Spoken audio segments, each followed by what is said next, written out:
হেফাজ ইসলাম নামে একটা সংগঠন রয়েছে।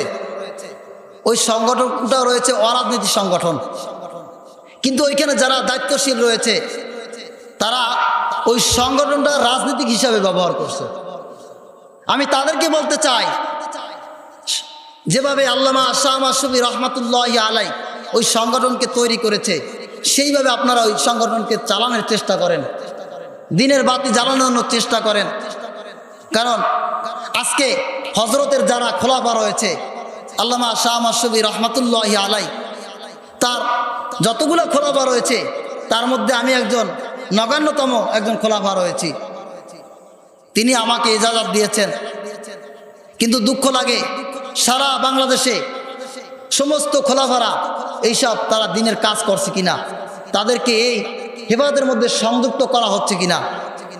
একজন আলেম, তার নাম নেব না আমি, তিনি একটা কথা বলছেন যে ইসলামী দল অমুক, ইসলামী আন্দোলন, তাকে হেফাজতের মধ্যে কোনো আন্ডাবাজও তাকে ওই হেফাজতের মধ্যে ঢুকতে দেওয়া যাবে না। যে সময় সারা বাংলাদেশ অস্থির, সমস্ত ওলামায়ে কেরাম, মানুষ চায় শান্তি, সকলে এক হয়ে এক জায়গায় আসার জন্য একটা চেষ্টা চলছে, সেই সময় এমন বক্তব্য তার কাছ থেকে আমরা আশা করি না। কারণ এর পিছনে সাহাবীদেরকে উৎসর্গিত করেছেন জিহাদের ময়দানে যাবার জন্য চেতনা। ওই যদি সেই দিন 5 আগস্ট জালিমের যদি পতন না হইতো, এই ছাত্ররা আন্দোলন করেছিলেন, কিন্তু 5 আগস্ট এই ছাত্রদের অন্তরের মধ্যে সেই সাহাবীদের মতন সাহস জুগিয়েছিলেন, কারফু দিয়েছিলেন, কারফু ভেঙেছিলেন, শায়েকে চরমনাই। কিন্তু উনি যদি প্রথম সারিতে সেই সাহসটা না দিতেন, কারফু না ভাঙতেন, তাহলে ছাত্ররা এই সাহসটা পাইতেন না। আর ওই সময় আল্লাহ না করুক, ওই সময় যদি এই জালিমের পতন না হতো, তাহলে আমরা দেখেছি ইংরেজরা 200 বছর আগে সমস্ত ওলামায়ে কেরামকে গাছে লটকিয়ে তাদেরকে হত্যা করেছে।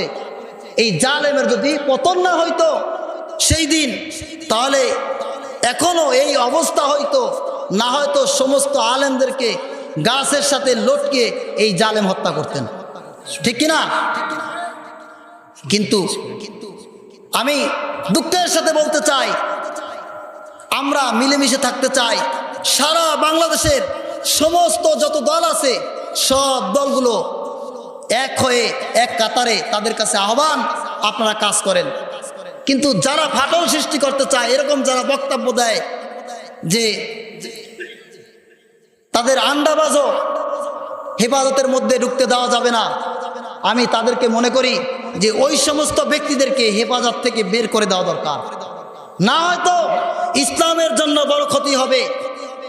এমন ব্যক্তি, এমন দায়িত্বশীল হতে হবে যে সাহাবীদের যে চেতনা ছিল, যে তামান্না ছিল, যারা দিনের জন্য তাদের জীবনকে বিলীন করে দিয়েছে, এমন জীবন, এমন চেতনা, এমন দিনের ব্যথা তাদের মধ্যে থাকতে হবে।